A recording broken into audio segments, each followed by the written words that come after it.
We've just celebrated the life of a legend. After that celebration, this debate is a little cause for worry. And I rise here with a sense of concern on the subject that we are discussing. So this is in the context of what I believe is our increased security vulnerability. The Honorable Raksha Mantri is here, and the defense and Raksha of this country is his primary concern and his job. To analyze these security vulnerabilities of the country, the geostrategic realities of India have to be reassessed. And our defense preparedness today must be integral to these changed realities. Whether in 1949 or in 1965 or 1971, and then Kargil we had the wars with China, with Pakistan, 1962 with China. I think post-Kargil, post-9/11, and particularly in the last 6 years, in relation to India, our defense preparedness must be assessed in terms of the changing geostrategic realities. Those were wars with individual nations. In the last few years, we have seen an emerging axis between China and Pakistan. In POK, in northern areas, Chinese troops are today physically present. China has repeatedly, from a position of neutrality, altered its position with regard to Jammu and Kashmir. Stapled visa to our citizens who come from Jammu and Kashmir was one indicator of this changed position. Denial of visa to our Northern Army commander. This was a reassessed and a restated position by China. Today, at least 2 nuclear reactors in Pakistan are being built with Chinese assistance. This is a changed reality which was not there 10 years ago. The second changed reality is Pakistan has considerably enhanced its own nuclear capability. It is today the 5th largest possessor of nuclear arsenal in the world. The tactical weapons it is developing indicate a paradigm shift in its own defense strategy. Members have already emphasized that China's defense budget is several times more than ours. It has modernized its forces. It has acquired huge space capabilities. It has an ability for a cyber war offensive. Its DF-21 missiles, its aircraft carriers, its productions of J-11 aircrafts, these are all adding to the Chinese capability. On the line of actual control, what are the Chinese activities? They built roads, they built air bases, they have strategically positioned their troops. With several of its neighbors, China has settled its border disputes. But with regard to India, even though a joint mechanism was set up in 2003, the position is not always static. It keeps changing. And in the last 9 years, we have not been able to, despite a great effort by the Indian government, been able to settle the boundary dispute with China. There is a go-slow approach. There is a realization in China that we've arrived as an important world force. And if these issues remain pending, maybe 10 years down, the balance of power in our favor will be far more. They refer to Arunachal in their internal, Arunachal Pradesh in their internal communications as South China. How much of Arunachal is disputed territory according to them? The position keeps varying. If our minister or our army general visits Tamang, there is a dispute which is raised, even on the question of visit. And sir, a key issue which government ministers and spokesmen have also been rightly saying, we live with a disturbed Western neighborhood. How do we achieve peace with Pakistan? It's a hard reality that boundaries are never going to be redrawn again. It's a reality which Pakistan has to eventually realize. They do not accept it. A lot will depend not on the Americans, not on us, but will depend on the internal developments in Pakistan. If Pakistan becomes a more moderate state, a more democratic state, civilians in Pakistan, civilian governments gain strength, and these regional realities also are accepted by them, then perhaps we will have a situation where a meaningful dialogue is possible. But if you have a more radicalized Pakistan, a Pakistan where terrorism continues to be an instrument of state policy, where army is in control and the civilian regimes are merely a showpiece, where there is a danger of nuclear potential and assets getting into rogue hands, then we can only continue a dialogue without a certainty as to what the success of that dialogue is going to be. I have said this, sir, because this is the geostrategic reality as far as India is concerned. And the situation in the last 1 decade in this regard has substantially changed. And unless we recognize this reality, our defense preparedness, therefore, has to match this reality. I was going through some data from war historians, and I came across some figures which were to me also a surprise. In the First World War, we were a small nation, our population was a minuscule of the present population. You had 1.3 million Indian soldiers who fought the First World War. So even in 1914, that was the strength of our armed forces. In the Second World War, it was 2.58 million, that is more than 25 lakh soldiers from India. This may be a part of the British strategy to use Indian manpower as their military. More than 25 lakh Indian soldiers fought the Second World War. At the time of partition, we had 16 ordnance factories. So railways, armed forces, this was a part of the British strategy where in the colonies that they controlled, they wanted to have these in sufficient numbers. Fortunately, all 16 ordnance factories after partition came to India. And at that time we had a mistaken notion of our own strength. And we had perhaps an innocent assessment of what our strategic situation is. In 1956, when the demands for grant on the budget were being debated and Defense Ministry was debated, in the other house, this is what the then Prime Minister Panditji had to say. And I read this because it's important. The year was 1956. The China War was 1962. We had allowed ourselves to be misled. Panditji said, and I quote, "The right approach to defense is to avoid any unfriendly relations with other countries." Some honorable members in this house who talked in rather aggressive terms for neighboring countries and want to take brave action, sword in hand, serve no cause. Certainly not the cause of this country.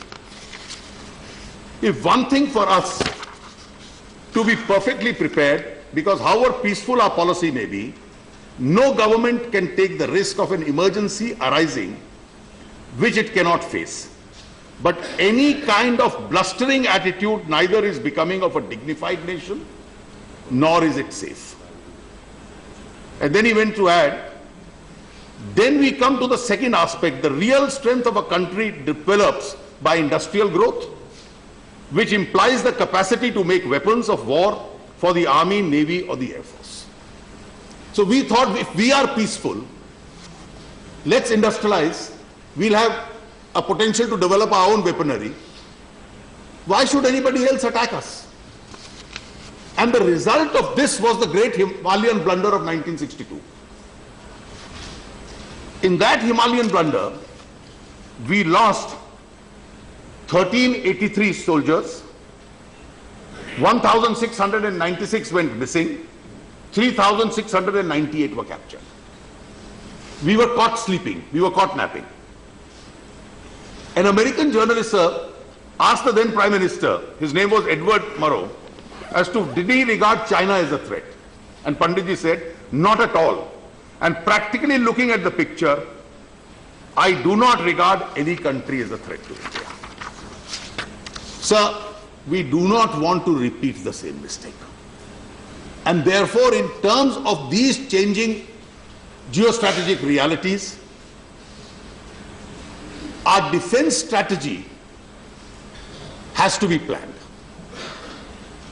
Particularly when you find Chinese troops present in POK and in other areas. The kind of military cooperation between the two countries which is going on. The kind of road building across our border which is going on. We have 15,000 kilometers of international border. A large part of this border is with countries with whom we have security issues. These are realities we'll have to bear in mind. And therefore, our strategic policy, what should be our defense preparedness? A full spectrum war today will not be an infantry or an artillery war. We hope there is none. I'm almost sure there will be none. But our preparedness has to be at that level. And a 90-day full spectrum war is what military experts consider that a country must be always prepared for. And if you are to be prepared for that, you have to assess your defense preparedness keeping these factors in mind. And your defense strategy has to be, if ever there was such a calamity, how do we defeat Pakistan? How do we hold China? That's the realistic reality. Do we have a defense preparedness that we are in a position to do so? There was a time when we considered our defense superiority over Pakistan to be 3.5 against 1. Today it has narrowed down to 1.5 against 1. And therefore, we really have to consider as to how do we keep ourselves prepared while our foreign policy must ensure our best friendly relationship with our neighbors. We must always be in a dialogue to resolve all boundary and other contentious issues. But then we can't repeat the mistake which historically we had at some stage.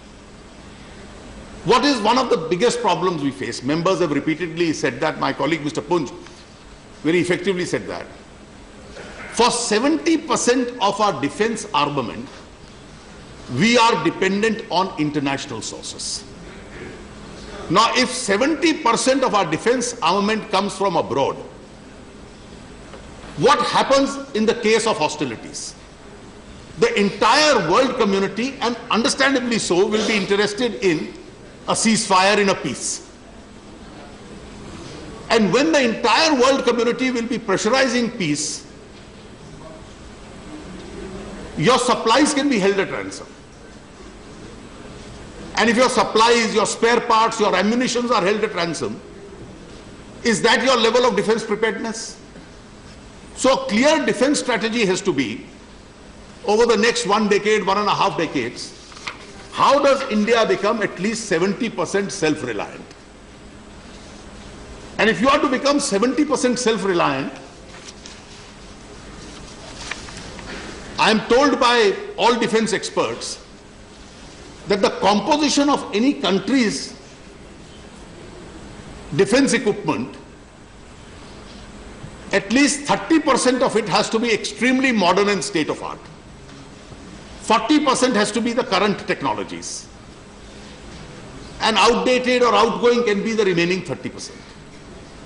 We can't have mostly equipment which is outdated. We have to target a state-of-art technology in each of these equipments. Now look at where we stand. I don't want to even sound partisan, I won't be. If there are allegations in the purchase of Tatra trucks, I'm sure the investigations which the Honorable Minister has referred to will take care of it. I'm on a more important issue. We claim to be a world power. We want to join the high table and the elite club. We launch our own satellites. We pride ourselves for Prithvi and Agni. And we can't manufacture our own army trucks. So trucks which have to drive on difficult terrains, which have to carry heavy armament, for how many years have we decided that we must rely on imported trucks? Now trucks is not rocket science. Trucks, like any other automobile, it may be a little more advanced technology, is normal technology, and one of the world's largest economies, claiming to be a future world power. Even for trucks we have to depend on others. The issue is not, was there corruption in purchase of Tatra trucks or others? According to me, that's a secondary issue. The first issue is, why is India, and this holds true for several governments of several colors, and we have to all put our heads together and decide and really think of this question, why must trucks even be imported? Are we in such a pathetic and a helpless situation that we can't manufacture our own trucks? That's the real cause of worry. On China border, if Chinese are building roads, if Chinese are having air bases, in the event of any hostilities, our equipment and men will take weeks to reach. Why can't they reach within time? Why is the capacity to build roads, set up air bases, not being done there? Is it because we don't have an adequate budget for it?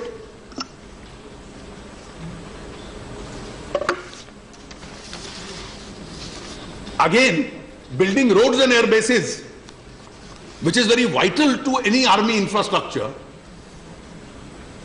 is not, to repeat the same phrase, not rocket science. The Chinese are doing so. We have not been able to do so. And this brings me to a cause which a lot of members have really expressed here. Where is it that we are lagging?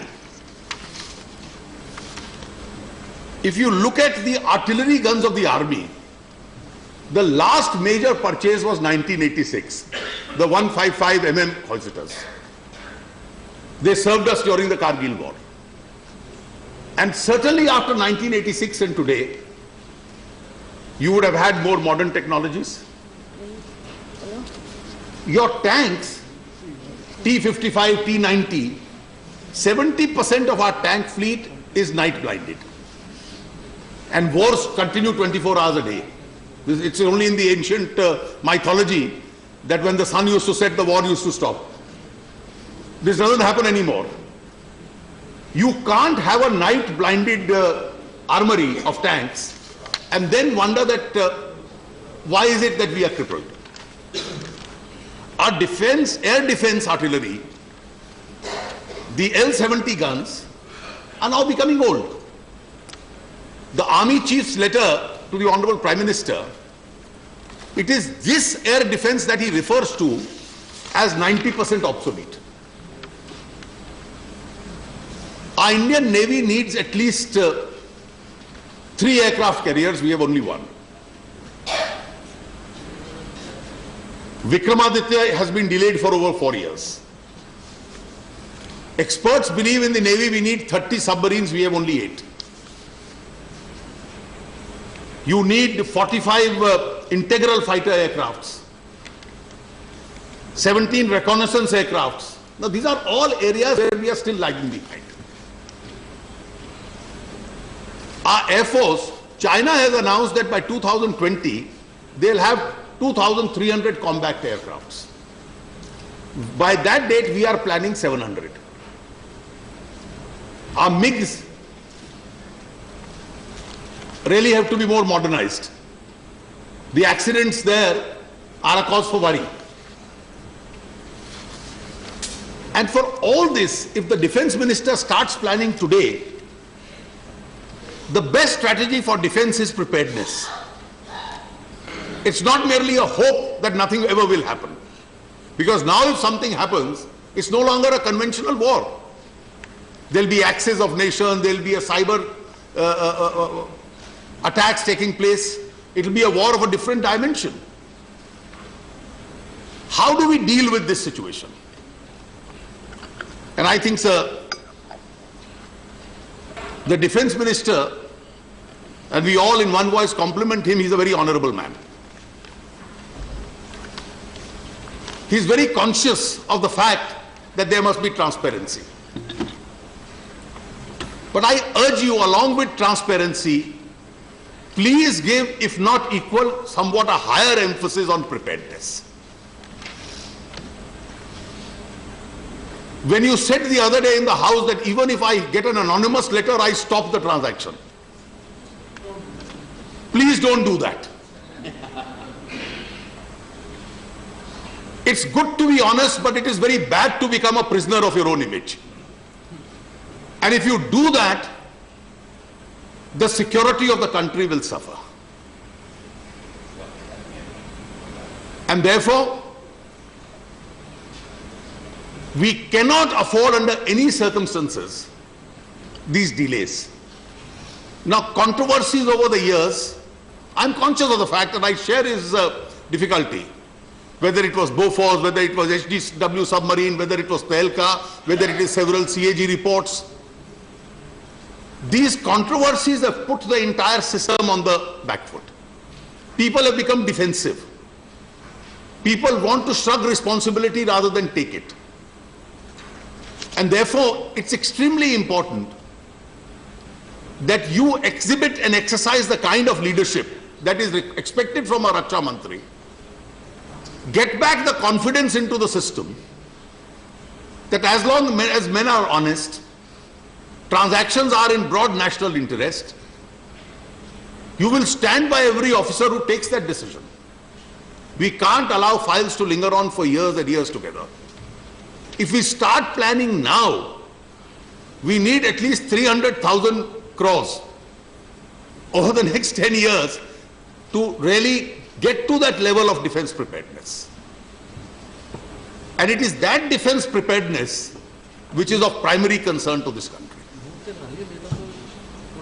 Sir, I said so because we trust you for the security of the nation. And it's a great trust which the nation puts in the defense ministry, in the armed forces. We all need to stand behind them. We need to really disassociate them from needless controversies. And we need that level of defense preparedness. And I think this House must be one. Most members have given a similar sentiment, so that our level of defense preparedness could really increase in terms of these changing realities around this country. Thank you, sir.